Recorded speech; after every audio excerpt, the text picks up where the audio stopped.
lack of transparency is a huge political advantage. And basically, call it the stupidity of the American voter or whatever. But basically, that was really, really critical to getting the thing to pass. I don't know who he is. He didn't help write our bill. The fact that some advisor who never worked on our staff expressed an opinion that I completely disagree with in terms of the voters is no reflection on the actual process that was run. Well, Jonathan Gruber, the MIT economist, made quite a splash with some of those videos talking about Obamacare, talking about the American voter being stupid, talking about a lack of transparency, getting the Obamacare law through.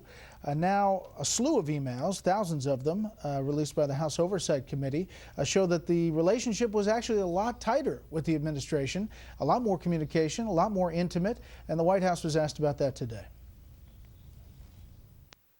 I think our description of his role in this has been consistent. He did not work at the White House. If there's a bombshell that's included in those emails, it certainly hasn't gone off.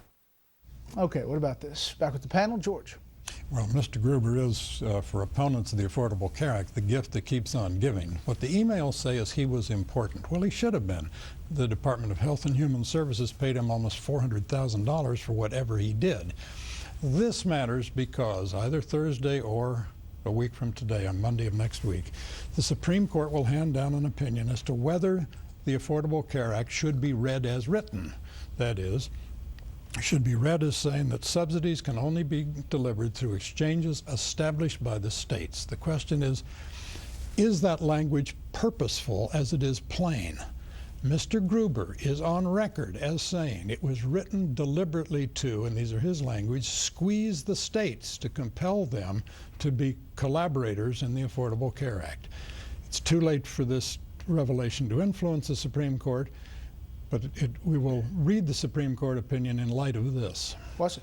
Of course. I mean, I think that what White House Press Secretary Jess Earnest said there was not inaccurate in that there was no huge smoking gun bombshell in these emails, at least based on the way the Wall Street Journal reported them. But what has become increasingly clear, time and time again, is that Jonathan Gruber was closer to the White House and closer to the process of writing this bill, this legislation that became law, than the White House has ever led us to believe. And that, and I mean, Nancy Pelosi, too. I don't know who he is. Well, and she very well personally may not have known who he was. Yeah. I don't believe that Nancy Pelosi's in the basement of the Capitol building personally writing legislation.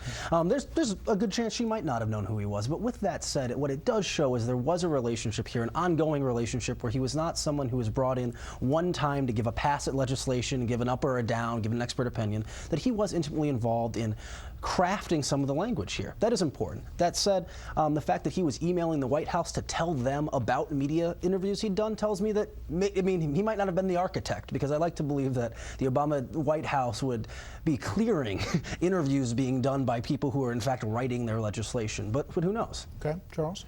Look, the White House dealing with this is a classic example of Clintonism. This was a Clintonian explanation. Yes, he did not work at the White House, meaning he wasn't an employee, but he got almost $500,000 as a contract worker. So he was working with the White House, for the White House, and what the emails show is intimately with the staff who crafted the legislation. One of the emails that was revealed came from a top Obama health advisor to Gruber. Thank you for being an integral part of getting us to this historic moment. In another email, she called him our hero. Well, the guy's a hero. He was integral. Yes, he didn't work at the White House, but obviously he was, and he did reveal the secrets. That all right, it's fair to say that the president downplayed his role as some advisor who never worked on our staff. And it's all wordplay. Everybody understands he was a big part of this. Architect or not, he was the general contractor, if you want. I don't care. But he was important, and what he said revealed the underlying motives that embarrassed the administration and that we all know were true. Deception and obfuscation, and it worked. Does the Supreme Court shoot it down, the federal subsidies? Yes. No, I don't get into the prediction game. I'm not sure. I think it will read the language as plain and purposeful. All right. Thanks for being here, Wesley. That's it for the panel, but stay tuned to see an iconic